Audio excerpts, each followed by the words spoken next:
Welcome to Business in Japan Television. Employers want their workers to feel connected, not merely for the paycheck, but for the value they can offer and gain from being part of an organization. Managers want their employees to feel engaged, even emotionally bound to the workplace. But how do you improve employee engagement? Well, answering that question and others for us is Dr. Greg Story, president of Dale Carnegie Japan. Greg, thanks very much for joining us. Thank you, Mike. Great pleasure. So what are some of the obvious and not so obvious benefits of employee engagement? Things like strategy, design, marketing, distribution, operational effectiveness can all be easily copied by your competitors. But an engaged workforce, that is not something that can be copied. But how do you get an engaged workforce? So all the studies show engaged workers produce much more than non-engaged workers. That's an obvious thing. You don't need research. We know instinctively if people are more engaged, there's going to be higher productivity, greater loyalty, better perfection about everything. The key point to getting engaged employees, we've found, is the interaction with the managers and the communication points. And if these things are working well, then we start to get the results. Now, a business owner or top-level manager might feel an emotional attachment to their workplace. How can they expect employees to have that level of commitment? We did a major study with MHS about engagement, and the numbers in terms of engagement scores came out pretty much the same as a lot of others like Gallup and Towers Watson and these types of organizations have done their studies. So the numbers weren't so different. But what we looked at was what is the factor that is driving engagement? And we found a couple of factors. One is the relationship with the immediate supervisor, which sounds, again, a very obvious thing. But what people are looking for are caring managers. Now, in a cold, hard, rough and tough world, get it done, where's the results, I want it now type of leadership may have been something we've seen in the past.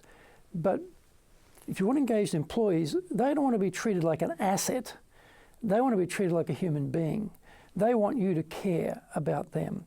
So the manager's communication style, the manager's ability to engage with that person becomes critical. Now, are people in companies trained to do that?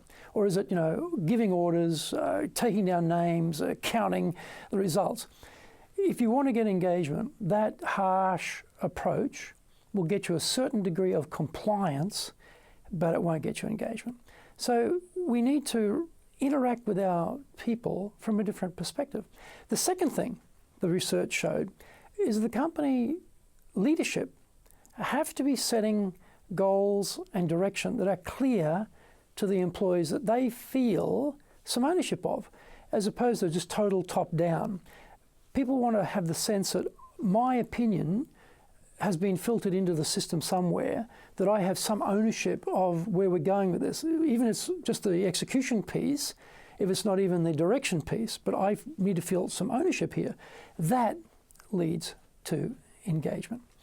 So Greg, it sounds like you're saying to me that it's critical for managers to set the tone for employee engagement. Oh, absolutely. You have the total control over what's going to happen with the relationship with that person and their motivation for the organization. What does that mean, though? How is your communication style? How are you engaging that person? How much do you know about that person? What's going on in their life outside of work that could be impacting on the work? What are their aspirations?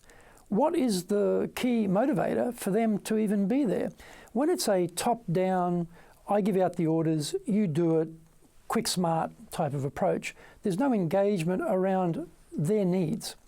So if we want to actually find out where the engagement source is, it'll always link straight back into the motivators for that person. But if you don't know that person, if you haven't taken the time to speak with that person, engage with that person at that level, you won't know what is important. So isn't a higher salary just the answer to getting employees more engaged, Greg? Mike, I wish it was that simple. Just pay them all more and total motivation. How much money have you got? Yeah. What do you want to spend on the team? Right. And even money by itself isn't enough because plenty of highly paid people are still not really giving all they could possibly give to the organisation because they don't like their supervisor, or they don't like the culture in the company, or they don't feel that besides their remuneration part, they're being sufficiently engaged about their ideas for the organisation. They're not really contributing as much as they think they can contribute. They're not being asked enough. So money is, yes, one very important point. And if you've got truckloads of money and you want to throw it at everybody, good luck with that one. But I don't think you need to do that. I think you can pay people appropriate remuneration or appropriate salaries, but by adding in that interaction with the person, engaging them around how can they be a partner, a builder, a constructor of this business, you'll get a lot more than just money. So Greg, just to wrap up the interview, can you give us some key strategies, some key tips for fostering better employee engagement? Well, first of all, I'd say engage your managers to think about this issue from the caring manager perspective. If my employees, and the research shows it, want a caring manager, what does that look like? And how would my behaviour reflect that? And how would my communication reflect that for a start? Secondly, look at how the organisation can bring together the immense pool of talent, knowledge, experience, insight that you have within your team and get them to bring it out for you as part of the direction of either the construction of the strategy or the execution of the strategy. And finally, look at developing pride.